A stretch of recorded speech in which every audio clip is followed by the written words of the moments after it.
जादू शुरू होने की चंद मखसूस निशानियां हैं, जिनमें सबसे पहले आपके कंधों में दर्द महसूस होना या कंधों पे बोझ महसूस होना शुरू होता है। ये दर्द ज़्यादातर दाएं कंधे की तरफ से लेके गर्दन के आधे हिस्से तक मौजूद रहता है, लेकिन बाज़ लोगों में ये दर्द बाएं कंधे से लेके उनकी आधी गर्दन तक मौजूद रहता है। और इसके साथ साथ जब भी आप अपना मेडिकल ट्रीटमेंट या मेडिकल चेकअप करवाएं तो आपकी रिपोर्ट्स बिल्कुल नॉर्मल आती हैं। और इसी दर्द के साथ साथ डरावने या बुरे ख्वाब आना शुरू हो जाते हैं, यानी कि जब आप सोए हो तो आपको ऐसा महसूस हो कि आप ऊंचाई से नीचे गिर रहे हैं, या आपको ऐसा महसूस हो कि जानवर आपका पीछा कर रहा है, या आप अपने आप को ख्वाब में बहुत ज़्यादा कमज़ोर और लाचार पाएं, या गोश्त की खुशबू देखें, या ख्वाब में बिल्कुल सुनसान जगह देखना शुरू कर दें, या ख्वाब में कोई चीज़ खाना महसूस करें, तो याद रखें ये जादू शुरू होने की ही अलामतें हैं। और इसके साथ साथ दिन के वक्त आपको कभी कभार अचानक से अपना नाम सुनाई देना या अचानक से साए नजर आना, अगर आप दोबारा उस तरफ देखें तो आपको ऐसा महसूस होना कि यह आपका वहम था, तो याद रखें ये भी जादू शुरू होने की अलामत है। अजीज दोस्तों, याद रखें जब भी आपको ऐसा महसूस होना शुरू हो आप फौरन ही अपना जादू का इलाज शुरू कर दें। अगर आपका इलाज करने के बावजूद भी ये अलामतें ख़त्म ना हो रही हों या थोड़ी से तो कम हों, लेकिन उसके बावजूद भी आपको आराम ना आ रहा हो, तो आप किसी अच्छे आमिल से अपना इलाज ज़रूर करवाएं।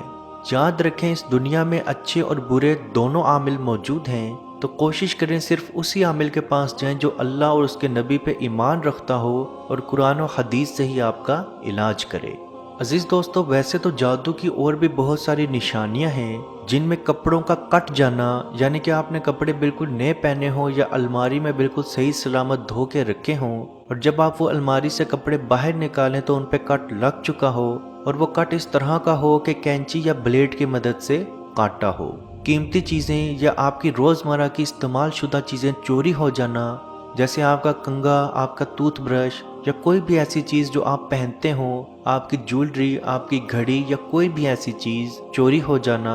सीने में बहुत ज़्यादा घुटन महसूस होना, और ये घुटन खसूसी तौर पर असर की नमाज से लेके आधी रात तक रहना, औरत का हमल में बच्चा ख़त्म हो जाना या बच्चा होना ही नहीं, जबकि शोहर और बीवी की मेडिकल रिपोर्ट्स बिल्कुल क्लियर हों, और अगर बच्चा हो भी जाए तो 30 से 40 दिन के अंदर अंदर पीले कलर के दस्त करते हुए बच्चे का मर जाना, और जब वो बच्चा मरना तो उसका रंग जामनी रंग का पड़ जाना, सर, सीने, कंधे, कमर में बहुत ज़्यादा बोझ महसूस होना, नमाज, अजान, कुरान से कराहत महसूस करना और उससे दूर भागना, शोहर और बीवी का यकदम लड़ाई झगड़े शुरू हो जाना और बात तलाक तक पहुंच जाना, जिस्म पे बाल नजर आना और वो बाल आपके ना हो, मुंह या जिस्म के किसी हिस्से से बहुत ज़्यादा बदबू आना, सुई या किसी तेज चीज़ का चुभना या लगना महसूस होना। अजीज दोस्तों, ये भी जादू की अलामात हैं, और याद रखें जब भी आपको ये अलामात नज़र आए तो अपना जल्द से जल्द इलाज करवाना शुरू करें, क्योंकि जादू का इलाज जितनी जल्दी आप शुरू करेंगे वो जादू उतनी ही जल्दी ख़त्म होगा। और अगर जादू हुए वे ज़्यादा अरसा या ज़्यादा टाइम हो चुका होगा तो उस जादू का खात्मा करने के लिए उतनी ही मेहनत, उतना ही टाइम लगेगा। अब इलाज कैसे किया जाए, तो जादू के इलाज के लिए नबी करीम सल्लल्लाहु अलैहि वसल्लम का फरमान है, जो शख्स रात सोने से पहले आयतल कुर्सी, सूरह बकरा की आखिरी 2 आयात, सूरह फलक, सूरह नास दोनों हाथों पे दम करके यानी थूथू करके पूरे जिस्म पे फेर ले, उसके ऊपर जादू या जिन्नात का असर मुकम्मल तौर पे 3 दिन के अंदर अंदर ख़त्म होना शुरू हो जाता है। अजीज़ दोस्तों, जो लोग जादू करते या जादू करवाते हैं वो इस चीज़ को बिल्कुल भूल जाते हैं कि नबी करीम सल्लल्लाहु अलैहि वसल्लम का फरमान है, जिस शख्स ने जादू किया, जादू करवाया या जादू सीखा या जादू सिखाया, उसने मोहम्मद सल्लल्लाहु अलैहि वसल्लम के लाए हुए दीन से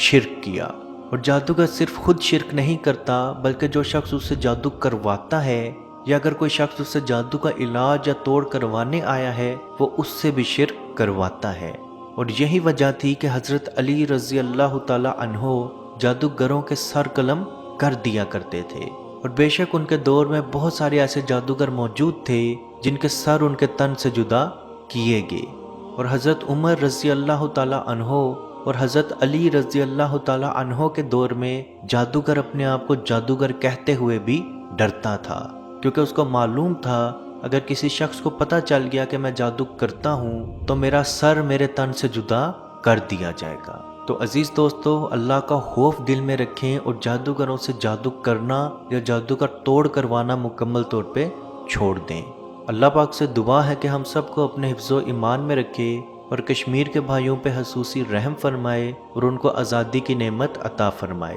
آمین۔ اللہ حافظ۔ اعوذ باللہ من الشیطان الرجیم، بسم اللہ الرحمن الرحیم، للہ ما فی السماوات وما فی الارض وَإِن تُبْدُوا مَا فِي أَنفُسِكُمْ أَوْ تُخْفُوهُ يُحَاسِبْكُم بِهِ اللَّهُ فَيَغْفِرُ لِمَن يَشَاءُ وَيُعَذِّبُ مَن يَشَاءُ وَاللَّهُ عَلَى كُلِّ شَيْءٍ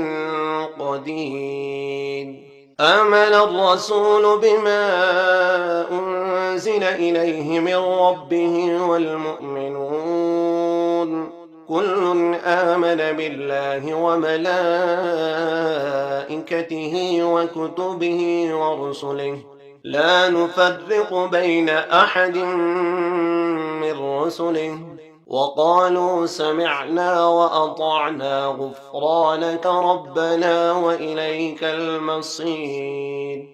لا يكلف الله نفسا إلا وسعها، لها ما كسبت وعليها ما اكتسبت، ربنا لا تؤاخذنا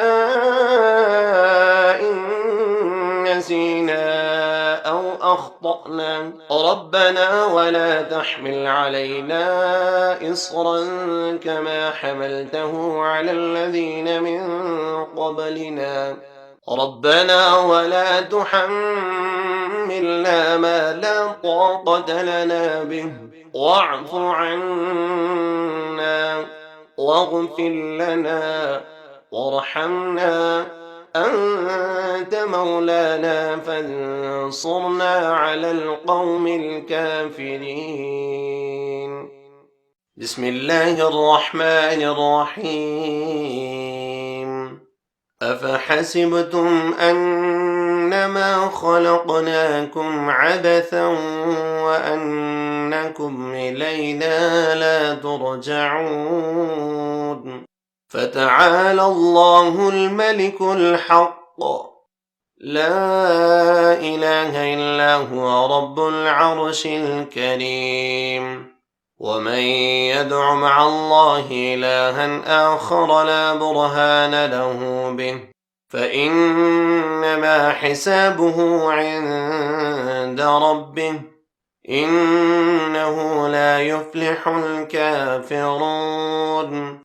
وقل رب اغفر وارحم وأنت خير الراحمين۔ مت پوچھئے کہ کیا ہے سرکار کی گلی میں، مت پوچھئے کہ کیا ہے